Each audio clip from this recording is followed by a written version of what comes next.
Hello and welcome to a video review of a small eBay haul of older Marvel figures. Anyways, now that we're not both Toy Biz, I don't know why I said anyways, we have, I apologize if they fall over, Doom does not like to stand. We have on the right side here, my right anyways, I don't know if that's going to be backwards, scoop them over a little bit. The Series 2 Toy Biz box set Doctor Doom. Now there is a difference between this and the normal Series 2. Series 2 either had the Doom head, which wasn't scarred, or the Doombot. This is from the box set, so there's a scar head, and he came with everything you see here. So he's missing his cape, his mask, and his gun. But anyways, beyond that, we have the Spider-Man Classics, I believe, or just Classics. I'm not sure what line he's from, but I know he's Hasbro, the Juggernaut. Now, I am in the process of hunting down the Toy Biz X-Men Last Stand Juggernaut, and when I find one with the helmet for a decent price, I mean, he does just not like it. I want to stand. I will be reviewing it. He's got wonky articulation. We'll get into his articulation here in a minute if I can get the darn thing to stand. I will be reviewing that as soon as I ever find one. And same with the Toy Biz 1993 or 4 Street Clothes Wolverine. I'm in the process of looking for one of those. But anyways, to not let this video review go out any further, we are going to look at Doctor Doom first because A, he's incomplete, and B, he's arguably my favorite of the two. I mean, I do love Juggernaut, but that Juggernaut leaves a lot to be desired. But anyways, here we have Toy Biz Series 2 box set, Doctor Doom. Again, the only difference, scarred face. And you can see he is very, very loose. Gonna try to fix that, not sure how. Because he's got a black mark on his chin and on his legs. I don't know what it is. At first, I thought it was actual paint damage. It's not. There's something on him. I've tried to clean it off, but it will not come off. I don't want to take the dry brushing off on the figure, but still in decent shape. He does have his holster. Has all of his fingers. Toy Biz ones had articulated fingers. He still has his, which I have seen a lot of these get broke over the years, so I'm glad that his are not. But anyways, articulation-wise, nothing in the torso, which makes him awkward to try to get the stand. Because normally you would adjust the stance, but he doesn't. He has a thigh rotation. Single jointed knees, which will give you that much. Ankles move back that far, forward that far. A little bit of ankle rocker. I don't know if the joint is loose or he's meant to have that. And a toe joint. That's pretty much it for the waist up. And then, the waist down. Arms will do a full 360. Again, very loose. We'll move outward that far. And on this figure, I had to heat him up for a good 2 to 3 minutes to get him to finally move because he was incredibly tight to the point I thought he was going to break. Bicep swivel, which he's still very tight. Bicep swivel, single jointed elbow, wrist swivel. It will do a full 360 and his hands will open and close. And they're not both the same. He does have a pointing finger and more of a fist. So you can kind of use this as a trigger finger or a pointing finger. And neck articulation. The head is on a ball joint, so and you do get a little bit of neck articulation too. So he will look down that far, up a little bit. You do get some good side to side. I'll do the down and the up at a better angle. He does do some good side to side. We'll do a full 360.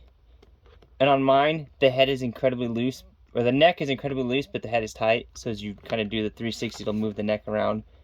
But anyways, that is it for his articulation. I apologize for this being a rushed review. Not a whole lot to this figure, even if I had all these accessories. Not a whole lot to him, but still, honestly, I prefer this Doctor Doom over the new Hasbro one. I just prefer him. He's my go-to Doom. I do have one that is complete. I'm just missing his base that he came with. His left leg, on my left, his right, is shorter than the other leg. I don't know if you can see that. So he just does not stand all that well. Again, if he was like modern Marvel Legends and you can move his hips out to the side, you can kind of remedy that. But you really can't with his limited leg articulation, so he might fall over. But anyways, that's it for...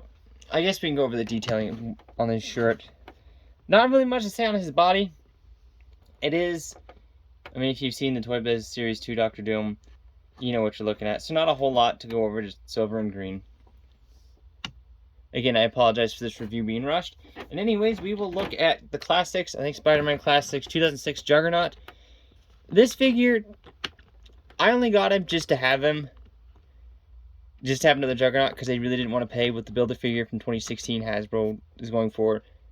Diamond Select is 35, 30, somewhere around there. I don't care for that one. He's too bulky. I do have the original 92 Juggernaut. I have the Toy Biz Shapeshifter. So this was kind of a happy medium. He was a little bit cheaper than those other ones. But articulation-wise, it leaves a lot to be desired. But first and foremost, take a look at his one accessory, his helmet. Which is, I don't care for the sculpted eyebrows. That, I feel like, is kind of cheesy. You see lots of nice detail. It's got kind of some dings and stuff. Got the nice bolts. Not a whole lot of paint on there. Got some more detailing there.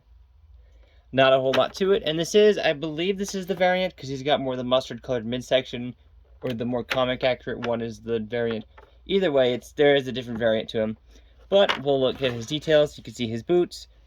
I don't care for his boots. I know that he's always kind of had those awkward boots, but I do like the 2016 version a little bit better. No belt on this figure. You got the bands of Sidorak. He's just a very bland figure, and I understand from the era that he's from. He still looks good. He still looks very comic, and getting closer on his head. I do wish he didn't have the weird skull cap on. I don't like that. I don't know why they did that. This is the only version of Juggernaut, to my knowledge, that has this on there. But anyways, articulation-wise, he's incredibly tight, so I'm only going to show you the articulation on this arm, because the other one, I worry about breaking it. Elbows will move that much. That's all you get out of the elbows. The other side, I got to move once.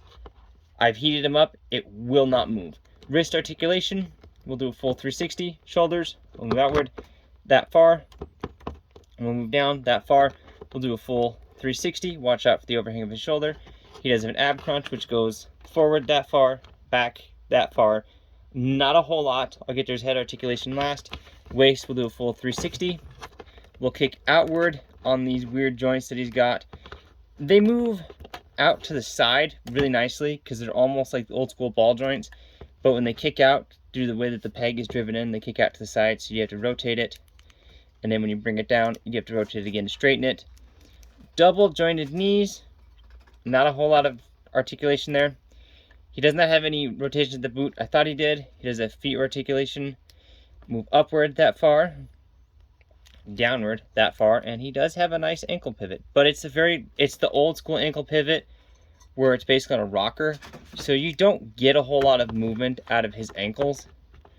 Or really his arms. So he leaves a lot to be desired in that aspect. The head seems to be on a ball joint, so you get some nice tiltage. We'll do a full 360. We'll look down that far and upward that far. Not a whole lot. Not a whole lot of articulation in the helmet. Just has that little square nub. Fits behind his head. And that's how it stays on there.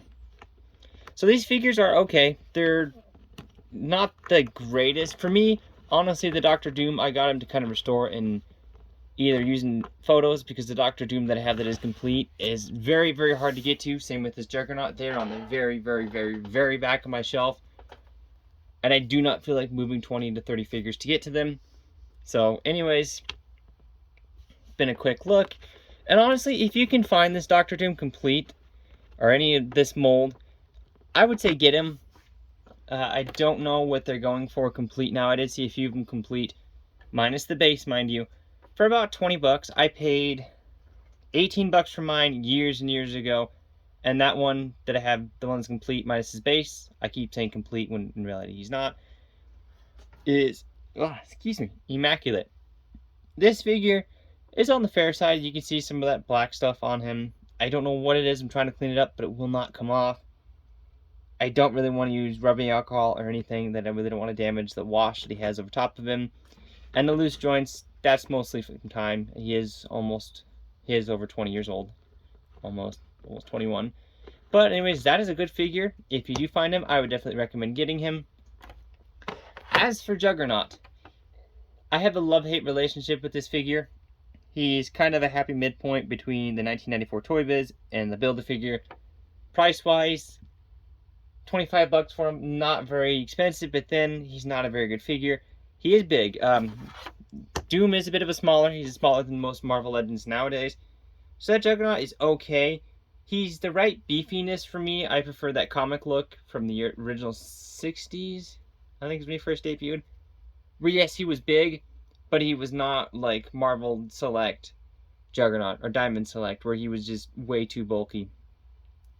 So I kind of like that median place where he's big, but not bulky. The X-Men Evolution Juggernaut is a perfect example of that. I'm still trying to... Sorry about that. Wonderful allergies. I am still trying to track down that figure. When I do find him complete, I will do a review of him. Same with the Last Stand Juggernaut.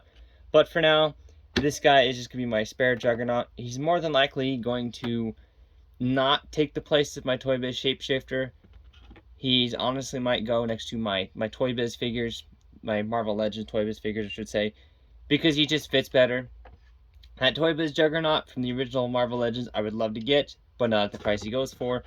So anyways, if you can find this Juggernaut, I know it's kind of a really long tangent. If you can find this Juggernaut for a decent price complete, and you need a Juggernaut, I would go with this one. I don't know what the Build-A-Figure goes for. I paid 45 bucks for mine almost 4 years ago. So if you can find him for a decent price, either one of them, I would definitely go for it. Not much else to say, and I do notice that looking at this Juggernaut in the light, you can see a ton of glue on his hand. I don't know how well it's coming off on camera, but there's just a ton of glue inside here, and you can actually see the glue around these boots from the factory. So again, Hasbro, when they took over, you can see the difference. Both of these would have been the same price bracket. Obviously, more articulation on him. Uses pencil as a pointer, so it doesn't focus on my hand.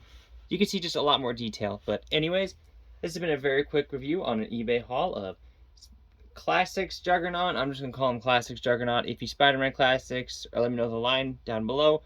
And Series 2 Toy Biz box set Doctor Doom. And I will catch you folks next time.